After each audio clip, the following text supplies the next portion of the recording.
안드로메다 은하까지의 거리는 250만 광년입니다. 빛의 속도로 달려도 250만 년이 걸리는 거리죠. 그런데 놀랍게도 인간이 살아서 안드로메다에 도착할 수 있습니다. 28년이면 충분하거든요. 더 충격적인 건 뭘까요? 여러분이 28년 만에 돌아왔을 때 지구에선 500만 년이 흘러 있을 겁니다. 여러분의 가족도, 친구도, 인류 문명 자체도 사라진 후일 거예요. 이게 어떻게 가능할까요? 바로 시간이 모든 곳에서 똑같이 흐르지 않기 때문입니다. 지금 이 순간에도 국제우주정거장의 우주인들은 지구보다 0.007초 느리게 늙고 있습니다. 여러분의 머리카락과 발끝도 서로 다른 속도로 시간을 경험하고 있죠. 중력이 다르니까요. 지금부터 당신이 알던 시간에 대한 모든 상식을 뒤집는 이야기를 시작해보겠습니다. 우리는 시간이 모든 곳에서 똑같이 흐른다고 배웠습니다.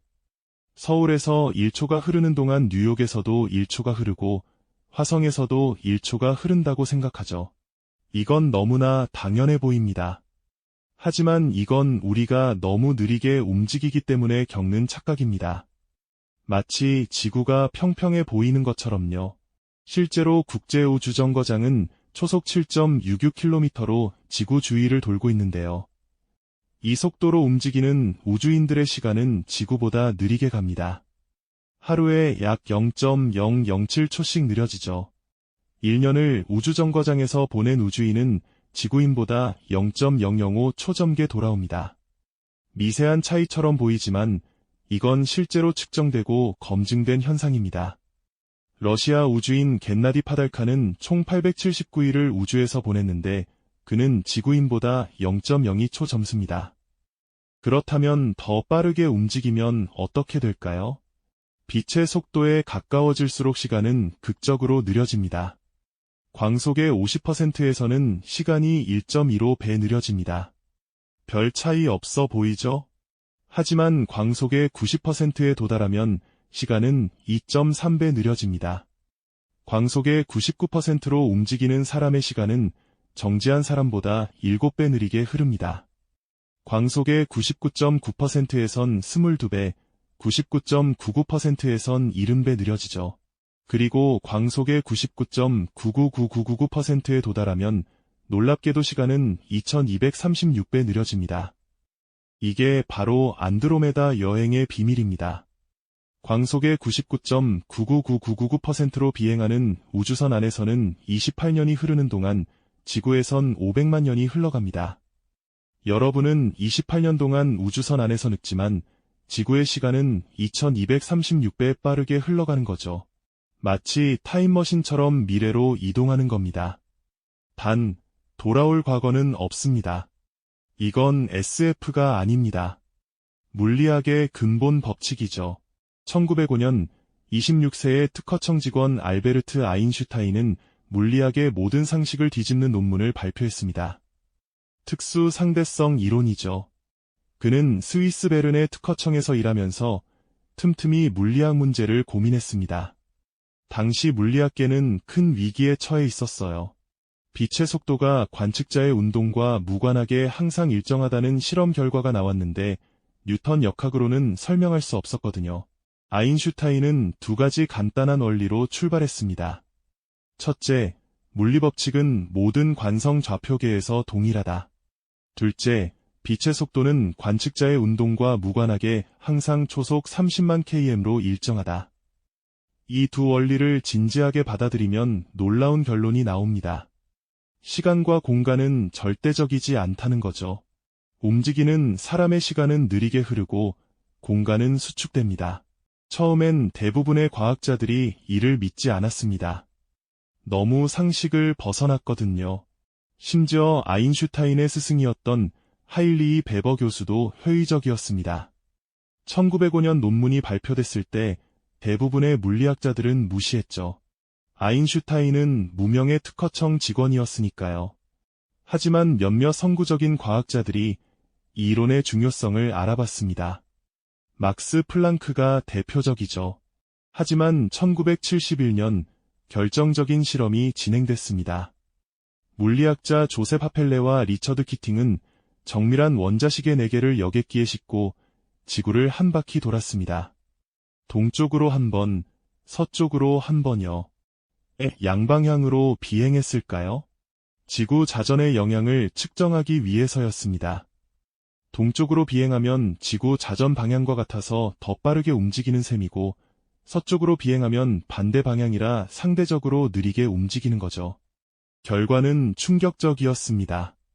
동쪽으로 비행한 시계는 59나노초 느려졌고, 서쪽으로 비행한 시계는 273나노초 빨라졌습니다. 아인슈타인의 예측과 정확히 일치했죠. 이 실험으로 상대성 이론은 더 이상 추상적인 이론이 아니라 실험적으로 검증된 사실이 됐습니다. 1976년엔 더 정밀한 실험이 진행됐습니다. 나사는 로켓에 수소 메이저 원자시계를 싣고 고도 1만 km까지 쏘아 올렸습니다. 2시간 동안의 비행 후 시계를 회수했을 때 지상의 시계보다 0.00000003초 느려져 있었죠. 이론값과의 오차는 0.01%에 불과했습니다.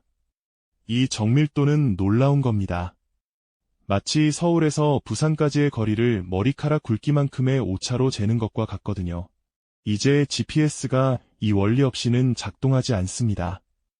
GPS 위성들은 초속 3.9km로 움직이면서 하루에 7마이크로초씩 느려집니다. 동시에 지구보다 약한 중력장에 있어서 45마이크로초씩 빨라지고요. 총합은 하루 38마이크로초의 차이인데 GPS 시스템은 이를 실시간으로 보정합니다. 보정하지 않으면 하루에 10km씩 오차가 누적되거든요. 일주일이면 위치 오차가 70km가 됩니다.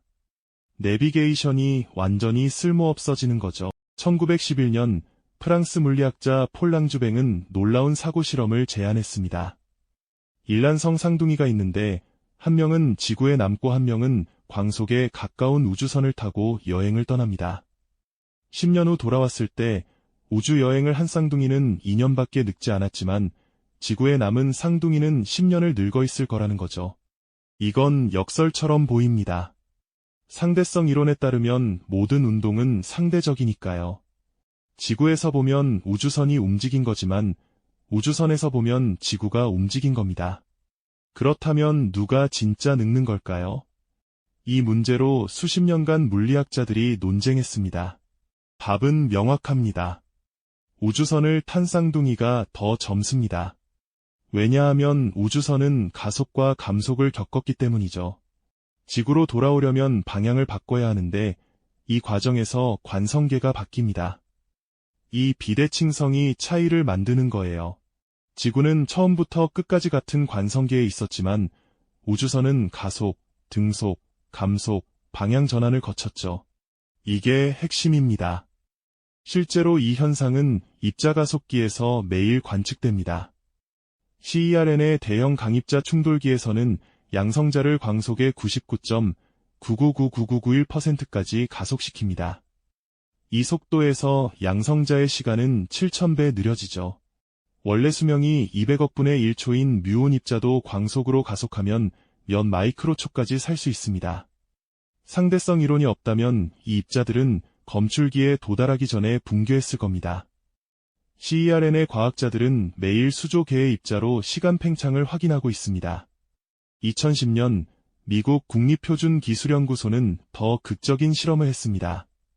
2개의 초정밀 광격자 시계를 만들었는데 하나는 실험실 바닥에, 하나는 33cm 높이의 선반에 놓았습니다. 놀랍게도 선반 위의 시계가 더 빨리 갔습니다. 중력이 약한 곳에선 시간이 빠르게 흐르거든요. 33cm 높이 차이로 100억 분의 4초의 차이가 났죠.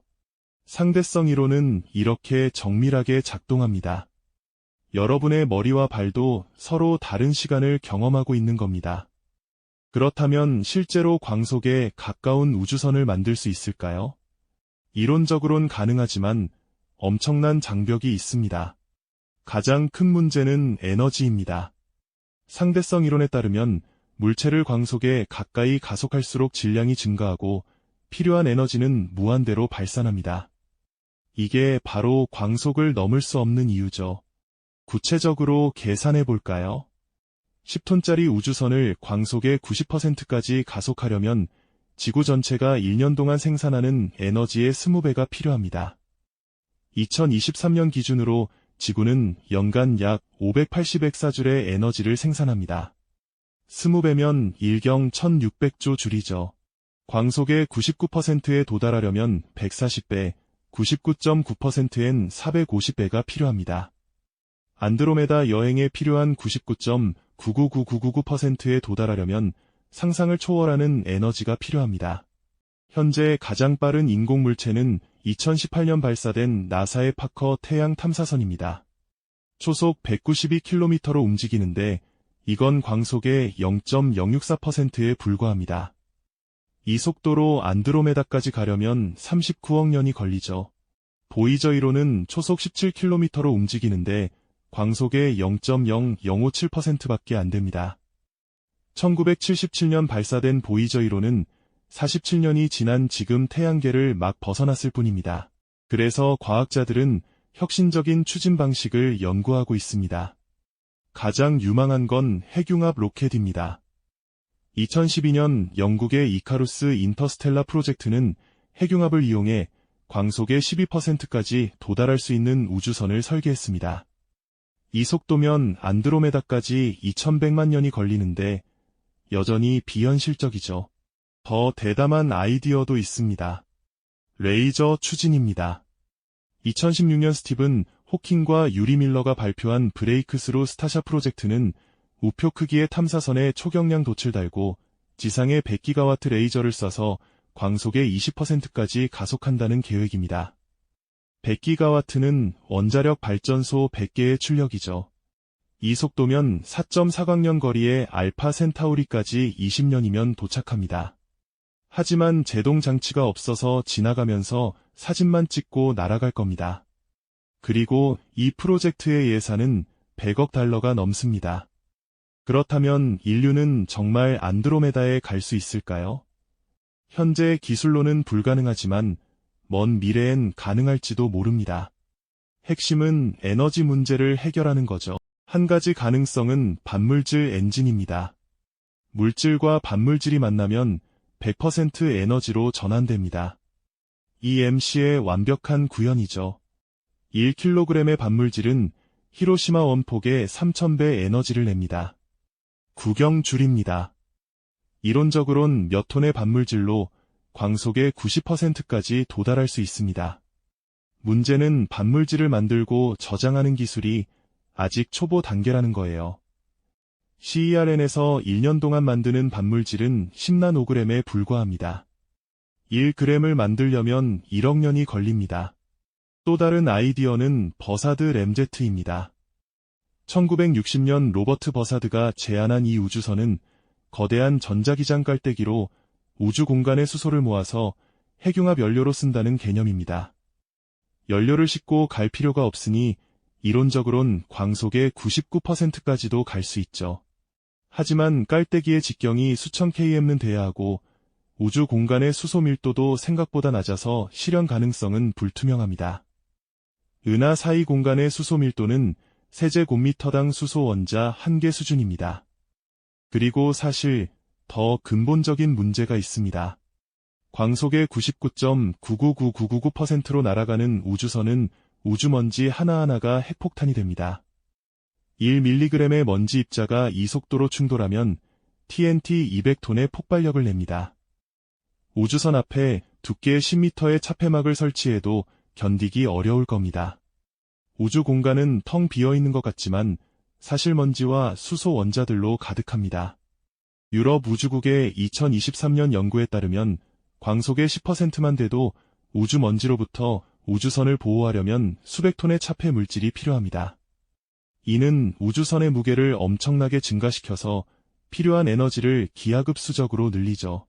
악순환입니다. 2024년 MIT의 연구팀은 이 문제를 해결하려면 자기장 차폐막을 사용해야 한다고 제안했습니다. 우주선 앞에 강력한 자기장을 형성해서 하전 입자들을 미리 편향시키는 거죠. 하지만 절망할 필요는 없습니다. 100년 전만 해도 달에 가는 건 공상과학이었고 1000년 전엔 하늘을 나는 것조차 불가능해 보였습니다. 1903년 라이트 형제의 첫 비행은 12초 동안 36m를 날았습니다.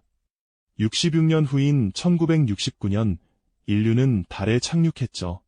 인류의 역사는 불가능을 가능으로 바꿔온 역사입니다.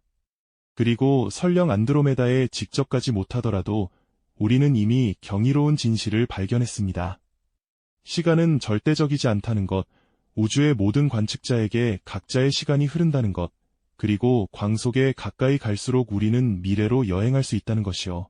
당신이 안드로메다까지 28년 만에 도착해서 돌아온다면 지구는 500만 년 후의 미래일 겁니다. 아마 인류는 사라졌거나 상상도 못할 존재로 진화했겠죠. 당신은 살아있는 타임캡슐이 되는 겁니다. 과거에서 온 메신저요. 당신이 떠나기 전 사랑했던 사람들은 수백만 세대 전의 조상이 되어 있을 겁니다. 이게 바로 상대성 이론이 우리에게 준 선물입니다. 시간과 공간에 대한 새로운 이해, 그리고 우주가 우리 직관보다 훨씬 더 신비롭다는 깨달음이죠. 우리가 현실이라고 부르는 것은 사실 우리의 경험에 제한된 일부일 뿐입니다. 더 빠르게 움직이고, 더 강한 중력장에 가고, 더 먼 곳을 바라볼수록 우리는 완전히 다른 우주를 경험하게 될 겁니다. 언젠가 인류가 별들 사이를 여행하는 날이 온다면 그들은 우리가 상상할 수 없는 시간의 흐름을 경험할 겁니다. 그들에게 28년은 우리에게 28년과 다른 의미일 테니까요. 그들은 사랑하는 사람과 영원히 이별하는 걸 감수하고 떠나야 할 겁니다. 돌아왔을 때 그들이 알던 세상은 완전히 사라져 있을 테니까요. 그때가 되면 우리는 묻게 될 겁니다. 도대체 시간이란 무엇인가? 지금 이 순간은 누구에게나 같은 지금일까? 당신의 지금과 나의 지금이 정말 같은 순간일까? 아니면 우리는 각자 다른 시간의 강을 떠내려가고 있는 걸까? 이 질문들에 답하는 여정이 바로 인류의 미래일 겁니다. 오늘도 시청해주셔서 감사합니다.